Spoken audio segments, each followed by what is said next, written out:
अब आखिरी मरहला है हमारा। टमाटर गल चुके और शिमला मिर्च भी तकरीबन पक चुकी, रंग चेंज हो गया उसका।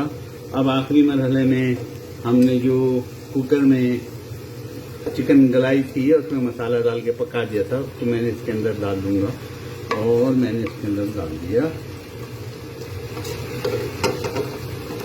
और इनको मिक्स कर दिया।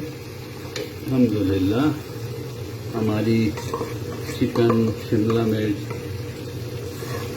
कढ़ाई टाइप की, कढ़ाई तो नहीं लेकिन कढ़ाई टाइप की है, ये तैयार हो चुकी।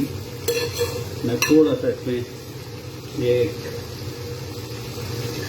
पानी डाल के भी इसका बर्तन में क्योंकि मसाला लगा हुआ है, ये भूनूंगा और इसको भी इसके अंदर मैंने डाल दिया।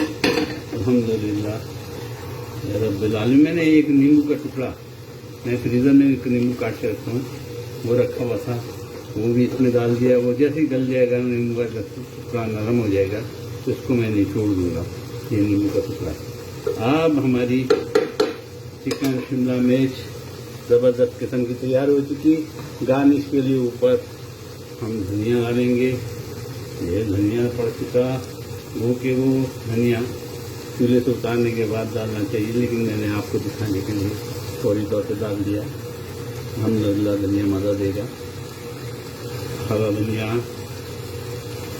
ये चीज़ें अभी तक हमारे यहाँ उसी से आ रही हैं, पोस्ट से आ रही हैं, ये डिमांड करते हैं तो ऑनलाइन आती हैं चीज़ें, इसलिए मैं ज़्यादा खाने आजकल पका नहीं रहा हूँ। पुराने खाने पड़े हैं उसको मैं रिपीट करता हूँ।